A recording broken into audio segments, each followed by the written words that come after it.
미국에서 20여 년을 목회를 하시다가 이제 고국으로 돌아오신 한 목사님이 계셨습니다. 벌써 좀 몇 년 전 일인데, 코로나 전에 그때인데, 근데 이분이 이제 미국에서 그 이민 목회라는 게 좀 어렵다고 이렇게 전에 듣고 있습니다, 항상. 그런데 그렇게 이제 어렵게 힘들게 미국에서 목회를 20년 동안 하시고 돌아오셨는데, 거기에 돌아와서 이제 당연히 목사님의 관심은 교회겠죠. 그래서 한국 교회들을 이렇게 살펴보게 됐는데, 그래도 한국 교회가 참 일단 교회가 많고, 그리고 또 교회를 이렇게 둘러보니까 물론 뭐 미국 못지않게 작은 교회도 있지만 참 굵직굵직한 대형 교회들도 많고, 정말 한국 교회는 정말 하나님의 은혜를 많이 입었다 그 생각이 들더라는 거예요. 그래서 어느 날 이제 우리가 이름만 얘기하면 잘 알만한 좀 큰 그 교회에 특별히 또 금요 기도회 막 철야를 하는 그런 기도회를 하는 교회를 이제 한번 자기도 가서 참여해보고 싶어서 참석을 했답니다. 가서 보니까 아닌 게 아니라 사람들이 한 명씩 들어오는데 그 넓은 성전이 어느 정도 차버리더래요. 그러더니 기도회가 시작되는데 막 찬양과 뭐 말씀과 기도가 얼마나 뜨겁든지 그렇게 막 부르짖으면서 기도를 쉬었다가 또 기도하다가 또 찬양하다 뭐 계속 그렇게 기도를 하면서 진짜 나를 세더래요. 그래서 정말 한국 교회는 축복받았다. 전 세계에 이렇게 철야 기도를 이렇게 하는 교회가 있을까? 이런 생각이 들었고, 참 너무 은혜를 많이 받고 콧물 반 하면서 그렇게 기도회를 마치고 이제 일어나게 됐대요. 그래서 이제 딱 나오게 됐는데 놀라운 광경을 봤다는 거예요, 자기는. 아직은 어두컴컴한 조금 야심한 시각이 됐는데, 새벽녘이니까. 그 수많은 사람들이 나와가지고, 저 길 건너편으로 막 넘어가는데, 분명히 육교가 있는데, 교회 앞에 육교가 있는데, 누구랄 것 없이 다 무단횡단 하더라는 거예요. 그 어마어마한 숫자가 그냥 줄지에 무단횡단해서 와 건너가더래요. 거기서 제가 멘붕이 왔다 합니다. 뭐지 이건? 이런 생각이 들어요. 그날 밤 그 새벽에 기도했던 내용에는 이 세상을 변화시켜달라, 이 세상을 바르게 세워달라, 막 그렇게도 기도했는데, 아니 이 단순한 법 하나도 질서 하나도 무시하고 누구랄 것 없이 다 그냥 막 그렇게 건너가는 모습을 보니까 멘붕이 오더라는 거예요. 이분들이 기도한 내용은 뭐고, 지금 이분들이 보여주는 이 현실은 뭔가, 이 괴리가 오더라는 거예요.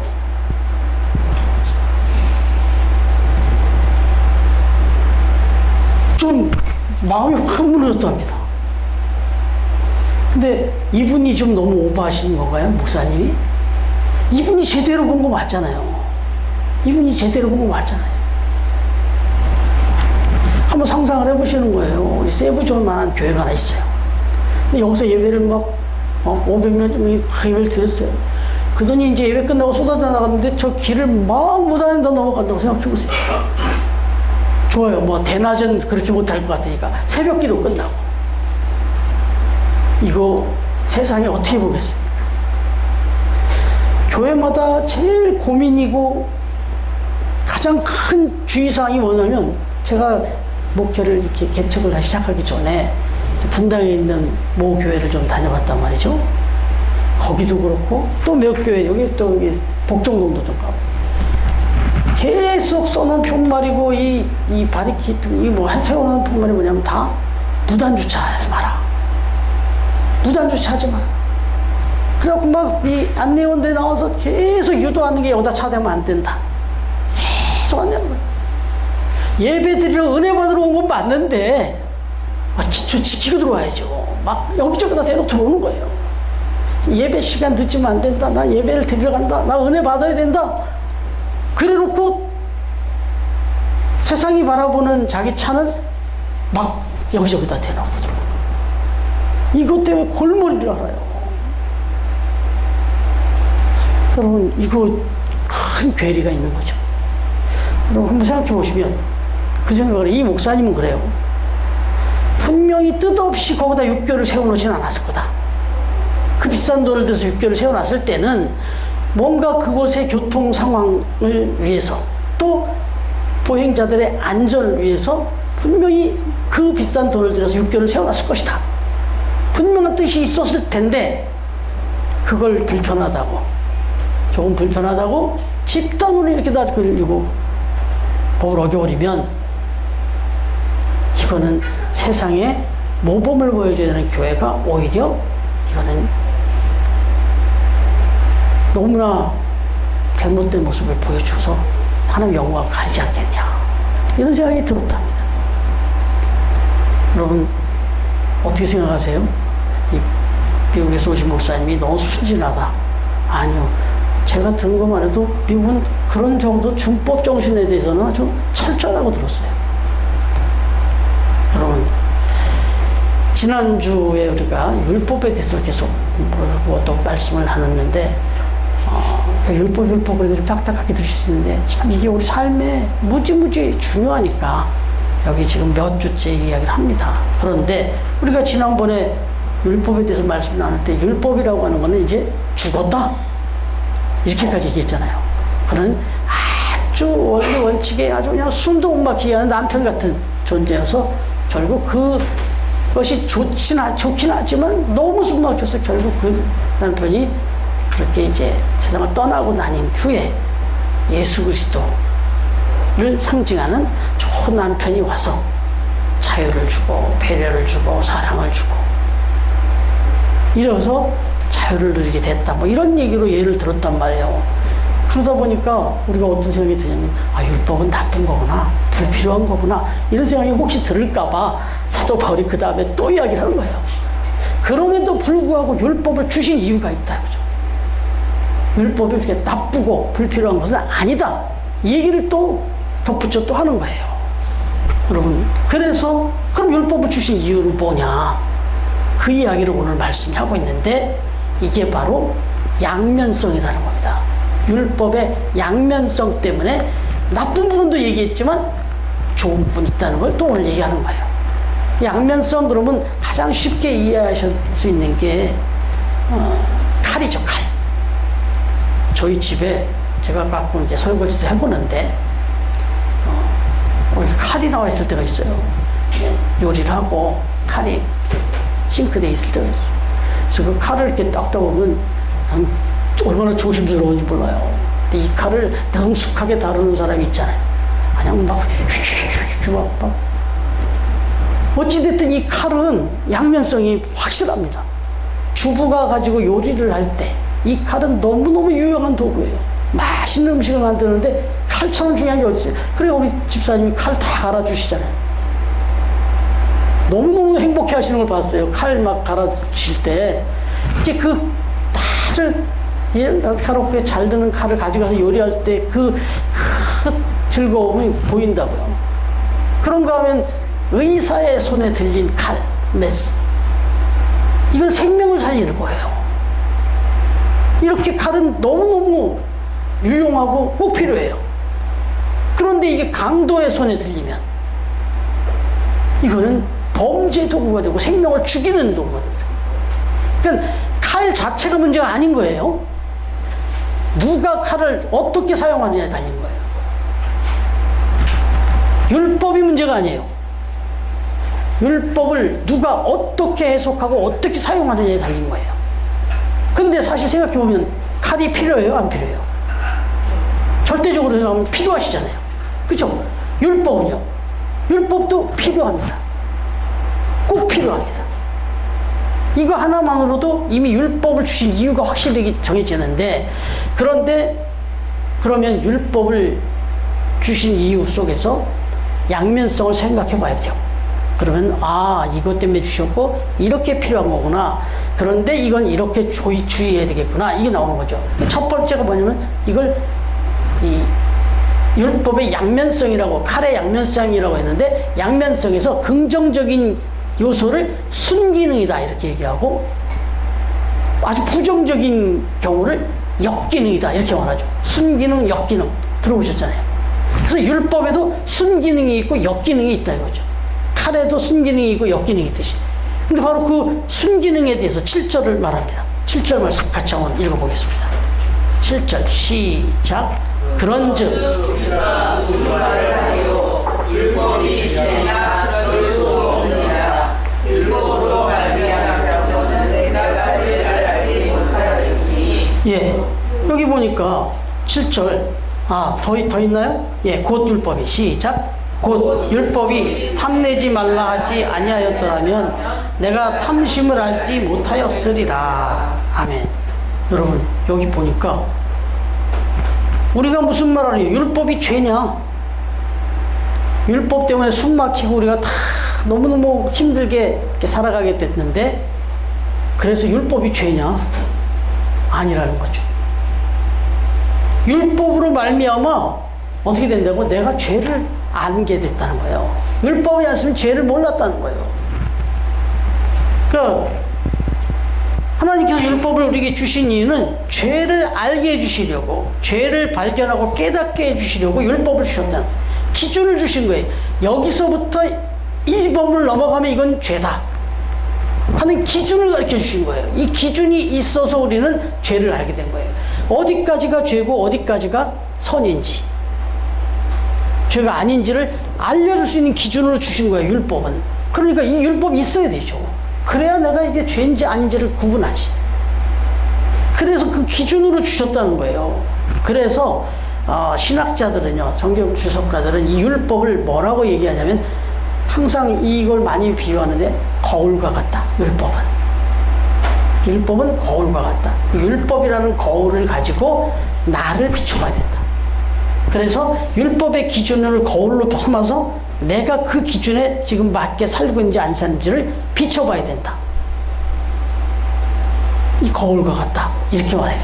그런데요, 그걸 통해서 이제 내가 뭐가 삐뚤어졌는지 뭐가 돼. 그래서 제가 여기 이 조그만 방 안에 필수품화 같다는 거, 우리 재정하시는 분들 아시지만 제가 치워놓고 못 나올 때가 가끔 있는데, 요만한 동그란 거울을 하나 놨어요.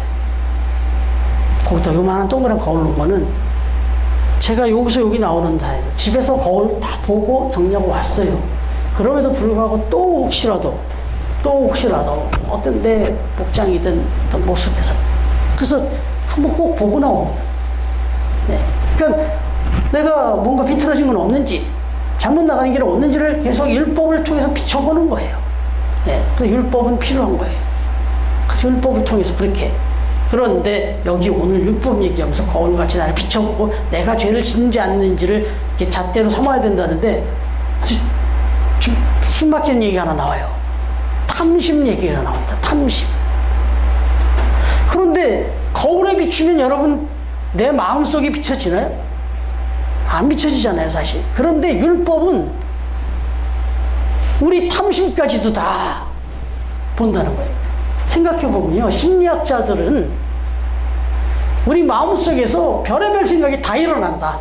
근데 그건 죄가 아니다라고 얘기해요. 그것까지는 죄라고 얘기 안 해요. 인간은 그렇다는 거예요. 근데 여러분, 성경은 그것도 죄라고 얘기해요. 미움, 시기, 질투, 욕심, 특히나 탐심을 했으니까 욕심, 이걸 엄청나게 큰 죄로 얘기합니다. 여기서부터 죄가 시작된다고 얘기합니다. 세상은요, 이게 바깥으로 드러나기 전까지는 죄라고 안 해요. 그래서 제가 여러분들 질문했었잖아요. 죄를 지어서 죄인입니까? 죄인이니까 죄를 짓습니까? 라고 그랬잖아요.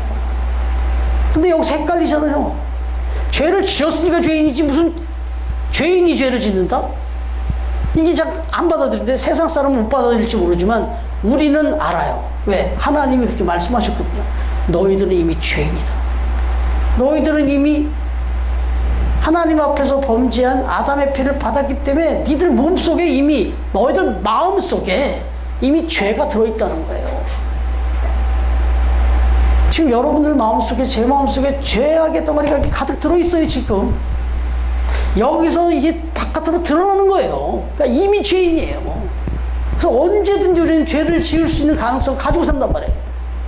근데 이걸 계속 지우라고 그러고 이걸 깨달으라고 하는 게 뭐냐면 율법이에요. 그래서 10계명이 10가지 10계명이 쫙 있잖아요. 그런데 9가지는 다 드러나는 것들입니다. 드러나는 것들이에요. 그런 것들을 하라 하지 마라가 나와요. 행위로 드러나는 거. 근데 맨 마지막에 뭐죠? 10계명 맨 마지막. 한번 보세요. 맨 마지막이 뭔가.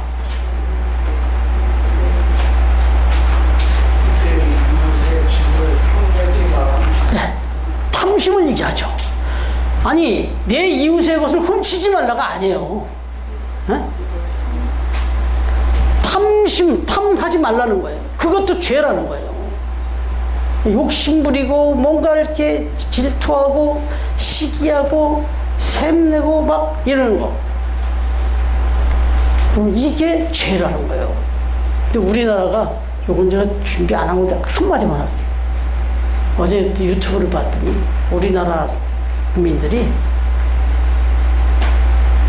나름 그 소득 분위를 나눠볼 때 고소득층에 들어가는 사람들인데 소득 분위를 이제 객관적으로 나눠보니까 OECD 뭐 어디 전체를 놓고 봐도 이 정도는 고소득층이다라고 하는 분류된 그 층을 놓고 당신은 지금 부유하다고 생각합니까? 라고 물었어요. 그랬더니 40%에서 60%에 이르는 사람이 나는 가난하다 이렇게 생각한대요. 근데 이 부분을 분석한 그 유튜버가 하는 말이 아주 지독한 비교질을 하고 있다. 우리 대한민국 국민들이 심각한 비교병에 걸려 있다. 이 얘기를 하는 거예요. 제가 지난주에 말씀드렸잖아요. 감옥에 갇혀 있는데 선망의 감옥에 갇혀 있다. 뭐예요? 계속해서 욕심이에요. 나보다 더 잘 사는 사람, 나보다 더 좋은 차를 타고 다니는 사람, 나보다 더 맛있는 거 먹는 사람, 그 사람 바라보면서 나는 비참하다는 거예요. 우리 대한민국 사람이 그렇다는 거예요. 근데 이 행복지수가 우리나라 70년대, 80년대보다도 지금이 더 낫대요. 이게 말이 됩니까? 그때보다 지금 사람들이 더 못 산다고 생각한대요. 이게 무슨 바보 같은 소리입니까? 70년대, 80년대 사람들도 이 정도면 나는 그 어느 정도 산다고 생각했던 퍼센트가 꽤 높았는데 지금 가장 못 사는 사람, 제가 가장 어렵게 살았던 그 시기에 가장 잘 살던 사람들이 있었어요. 제가 볼 때 와 너무너무 럭셔리 부자하게 살던, 지금 다 그렇게 살고 있어요. 지금 대한민국에 어느 집을 가도 다 그렇게 살고 있어요. 그 가정환경조사서 이렇게 조사하면 TV가 있냐, 뭐 전화기가 있냐, 뭐가 있냐 이런 거 되는데 그거 있는 집이 부잣집이었거든요. 지금 그거 없는 집이 어디 있어요? 그런데도 심각한 비교병에 걸려서 그렇게 살아간다. 그런데 왜 그 비교병에 걸리냐? 이게 탐심 때문에 그런 거죠. 끝없는 탐심 때문에. 근데 이게 죄라는 거를 성경은 가르쳐준다는 거예요. 율법은 가르쳐준다는 거예요. 여러분, 그렇기 때문에 우리가 신앙생활 한다는 게 절대 쉬운 게 아니라는 거는 인정하는 겁니다. 여러분, 그렇습니다. 근데 왜 탐심을 이렇게 끄집어내서 얘기하냐? 모든 죄가 이 탐심, 욕심에서부터 시작이 되고, 그래서 이게 죄를 낳고 이 죄가 결국 싹시 죽음이 되니까 성경은 이 근본을 얘기하는 겁니다. 여러분, 율법을 주신 이유는 바로 그런 거다. 네. 그래서 13절 같이 한번 읽어볼까요? 13절 시작. 그런즉 선한 것이 내게 사망이 되었느냐? 그럴 수 없느니라. 오직 죄가 죄로 드러나기 위하여 선한 그것으로 말미암아 나를 죽게 만들었으니 이는 계명으로 말미암아 죄로 심히 죄되게 하려 함이라. 그렇습니다. 이 율법을 주심을 말미암아 내가 얼마나 죄인이고 내가 얼마나 타락한 죄인인지를 명확하게 딱 우리 정체성을 확실하게 확인시켜주는 그런 아주 중요한 역할을 하는 게 바로 이 율법이다. 그렇기 때문에 이 율법이 팩폭을 하거든요. 우리를 너무너무 리얼하게 막 정죄하거든요. 너무 괴로워서 자꾸 율법을 회피하고 싶어 하는데 안 됩니다. 율법을 마주 해야 돼요. 그래서 내가 그 율법 앞에 나를 비추어서 내가 다르게 깨끗하게 그렇게 살아가려고 노력해야 된다. 그 얘기입니다. 여러분, 그래서 여기 소개가 안 돼 있는데 갈라디아서 3장 24절 한번 찾아가서 읽어주실래요? 갈라디아서 3장 24절.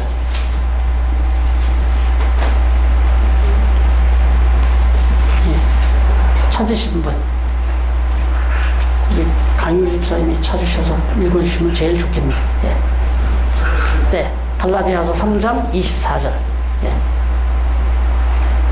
예. 가렙 빌골. 거기 갈이라고 써있는데, 예. 보입니다. 갈라디아서, 에베소, 빌립보서 이렇게 나가는데, 갈라디아서. 거기에 3장.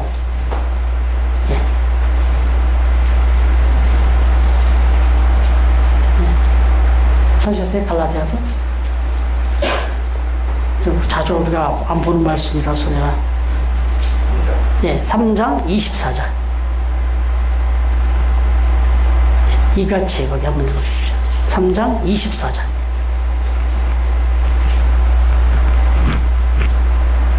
이같이 율법이 우리를 그리스도께로 인도하는 초등교사가 되어 우리로 하여금 믿음으로 말미암아 의롭다 함을 얻게 하려 합니다. 아멘.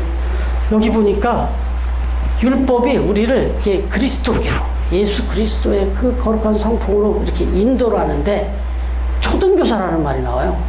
초등학교 교사처럼 우리를 그렇게 인도해 준대. 여러분, 중학교, 고등학교 선생님하고 또 초등학교 선생님은 또 다르잖아요. 초등학교 선생님들은 어떻게 가르치나요? 하나하나 이렇게 찍어주면서 아주 친절하게 이렇게 가르쳐 줘야 되잖아요. 초등학교 학생들한테 그렇게 가르쳐야지, 뭐 칠판에다 탁탁탁 던져놓고 풀어라고 뭐 이렇게 안 하잖아요. 하나하나 이렇게 차근차근 그렇게 가르쳐. 이걸 옛날 성경에는 몽학선생이라 이런 표현을 썼어요. 근데 이게 초등학교 교사 같은 그런 모습으로 아주 친절하게 하나하나 가르쳐 준대요. 왜요? 기초기 때문에. 이걸 잘 배워야, 그래야 세상에 나가서 그렇게 살아갈 수 있으니까. 예, 그렇게 지금 이야기를 합니다. 그만큼 율법은 초등학교 교사 같은 역할까지 해준다. 아주 중요하다. 예. 그러면 이게 순기능인데, 그럼 역기능, 이것도 한번 보죠. 이 역기능도 우리가 생각을 해야 율법을 주신 이유를 정확히 깨닫게 되니까 8절 말씀 같이 읽겠습니다. 8절 시작. 그러나 죄가 기회를 타서 가병탕심을 이루었나니 이는 법이 없으면 죽은 것임이니라. 아멘. 11절도 같이 읽어볼까요? 시작. 죄가 기회를 타서 계명으로 말미암아 나를 속이고 그것으로 나를 죽였는지라. 아멘. 여기 보면 이제 죄의 역기능이 나오는 거예요. 죄가 율법이 이렇게 이제 역기능을 발휘하게 되더라. 근데 이것도 율법이 문제가 아니에요. 율법을 해석하는 자의 문제예요. 여러분, 이렇게 법을 줬더니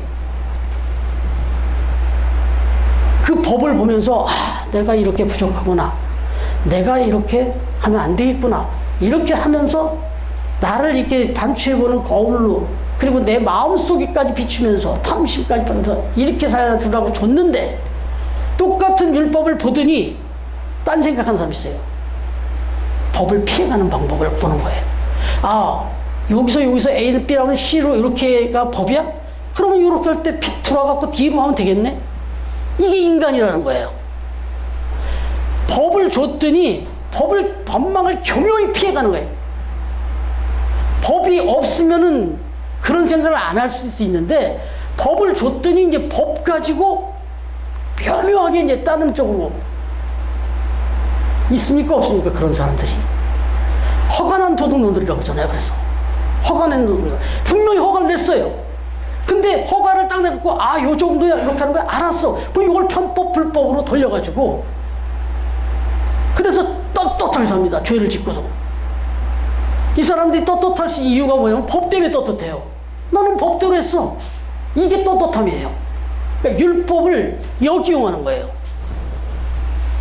이게 율법을 줬더니 선한 쪽으로 써야 되는데 이걸 악용하더란 말이죠. 그래서 이 율법이 참 딜레마인 거죠. 근데 어떤 것인지 딜레마가 꼭 있습니다. 양면성이 있기 때문에. 여러분, 우리 청소년들의 성의식이 너무 자유분방하다 해갖고 학교에서 성교육의 필요성을 강조하는 걸 우리가 볼 수 있잖아요. 그리고 또 워낙 요즘 성추행이 많고 그러니까. 그런데 이 성교육을 아이들이 못 받아서 성의식이 무너졌다거나 또 그런 일이 벌어진다고 볼 수만은 없다는 게 또한 전문가의 의견입니다. 뭐냐면 아이들이 오히려 일찌감치 성에 대해서 눈을 뜨게 만들어주는데 좋은 뜻으로 한 건데 아이들이 그 교육을 받으면서 아직 몰라도 될 걸 알아가지고 보고 들어요. 그래갖고는 호기심이 발동이 되는 거예요. 이게 거꾸로. 네? 성교육을 시켰는데 그걸로 정확한 안전하게 그 자녀들을 보호하고 그렇게 다르게 크게 해주려고 했더니 일찌감치 저런 케이스가 있는 거를 알아요. A 경우, B 경우, C 경우를 막 들어주잖아요. 그래가지고 뭐 저렇게 하는 경우도 있나 봐? 이렇게 거꾸로 알게 되는 거예요. 그리고 오히려 거꾸로 아이들이 악영향을 받아요. 여러분, 방송에서 종종 어떤 범죄가 일어났을 때 신종 범죄가 벌어지면 그거를 재현해 주죠. 요즘은 그것도 이제 조금 조심하는데, 그래서 그런 범죄에서 좀 방어해 주려고 그렇게 해줬는데 그걸 엉뚱하게 보고는 저렇게 또 사람을 속일 수가 있구나, 저렇게 범죄를 할 수 있구나라고 엉뚱하게 받아서 모방 범죄가 생기더라는 거죠. 이게 법의 양면성이에요. 법의 양면성. 네, 율법도 마찬가지예요. 법이다. 그래서 9절 10절 말씀을 한번 다시 읽겠습니다. 시작. 못했을 때에는 내가 살았더니 계명이 이름에 죄는 살아나고 나는 죽였도다. 생명에 이르게 할 그 계명이 내게 대하여 도리어 사망에 이르게 하는 것이 되었도다. 이렇게 된 거예요. 지금 이게 생명을 살리는 것으로 줬더니 이게 오히려 생명을 죽이는 것으로 전락됐더라. 너무너무 가슴 아프다 이 얘기입니다. 여러분, 성경에서 바리새인들이나 율법학자들, 그다음에 유대인들은 이 율법을 갖고 자기 의의를 삼고요, 다른 사람들을 막 정죄하고 말씀드렸잖아요. 이런 식으로 역기능의 그런 상황들로 율법을 썼다. 이것도 너무 가슴 아픈 일이었다. 근데 이 얘기를 해주는 이유는 그러니까 그런 역기능으로 절대 가면 안 된다. 순기능으로만 받아들여라. 너무너무 선하고 귀한 거다. 그러니까 순기능으로 활용하라. 나를 비추는 데 써라. 상대방의 눈에 들어있는 들보를 보는 데 쓰지 말고 내 눈에 있는 그 들보를 보는 데 써라 이거죠. 상대방의 눈에 있는 티를 보는 데 쓰지 말고. 그 얘기입니다. 여러분, 결국 이 율법을 주신 가장 결정적인 이유가 하나가 나와요. 그건 뭐냐? 이 율법의 순기능을 엮인 다 얘기했지만 결국 율법을 주신 이유는 하나님이 우리를 사랑하셔서 주셨다는 거예요. 여러분, 이 율법을 그래서 가장 잘 지킬 수 있는 방법도 사랑하면 지킬 수 있어요. 하나님이 율법을 주실 때 사랑으로 주셨기 때문에, 왜냐하면 우리가 죄악에 빠지지 않기를 바라는 간절한 마음으로 조항조항을 주셨단 말이에요. 그 사랑이었다고. 뭐뭐 하지 마라, 뭐 먹으면 안 된다, 어디 가지 마라, 이거 부모가 자녀한테 하는 건 사랑이잖아요. 근데 그 사랑을 지킬 수 있는 방법은 부모를 사랑하면 지킬 수 있습니다. 한 가지 예를 들면 언젠가 토픽에 난 이야기인데, 네덜란드에 엘리나라고 하는 78세대 할머니가 계셨는데, 이 할머니가 평생을 살아오면서 가장 고민거리가 뭐냐면 담배를 끊는 일이었대요. 수도 없이 담배를 끊기 위해서 뭐 여기저기 다녀보기도 하고 뭐 클리닉도 해보고 뭐 결심도 해보고 했는데 그걸 못 끊었답니다. 그러던 그 할머니가 어떻게 아주 또 좋은 친구를 한번 사귀게 됐는데 79세 된 제이슨이라고 할아버지를 만났답니다. 그 친구가 됐대요. 그 연세에. 그런데 이 제이슨이라는 할아버지가 같이 이렇게 참 마음에 들어서 가까이하고 이렇게 친구로 지냈게 됐는데 이 제이슨이라는 할아버지가 그랬대요.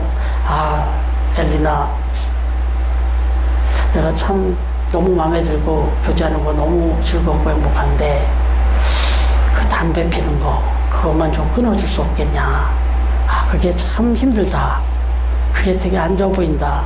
지금 이 나이에 건강도 그렇지만 또 여러 가지 상황이 그렇다 했더니 이 엘리야라는 할머니가 끊겠다. 바로 끊겠다. 그리고 바로 끊어버렸다네요. 몇십 년 동안을 결심하고 다짐하고 내가 이거 끊어야 되겠다. 몸에 안 좋고 뭐 안 좋고 뭐 안 좋고 다 해도 안 됐던 게 이 79세 되시는 이 제이슨이라는 할아버지 만나가지고 그 마음에 이 기쁨이 딱 오더니 사랑이 이게 생기더니 한마디에 끊어버렸다는 거예요. 여러분, 이게 율법을 주신 목적이고 율법을 지킬 수 있는 방법인 거죠. 하나님 뜻대로 우리가 살아갈 수 있는 방법. 예, 그겁니다. 그래서 마태복음 22장 37절부터 47절에 보면 한 율법사가 나와가지고 예수님한테 트집 잡으려고 도대체 어떤 율법이, 어떤 계명이 도대체 가장 큰 겁니까? 라고 이렇게 묻습니다. 여러 가지 배경이 있는데 그랬더니 예수님이 하신 말씀이 내 마음을 다하고 내 목숨을 다하고 내 뜻을 다하여서 이 율법을 주신 그 하나님을 사랑하라. 그리고 또 한 가지 이와 같은데 내 이웃을 내 몸처럼 사랑해라. 이것이 가장 크고 첫째 되는 계명이다. 이렇게 말씀하죠. 그렇습니다. 계명은 지키고 또 받는 것도 사랑으로 받고 사랑으로 지키는 거다.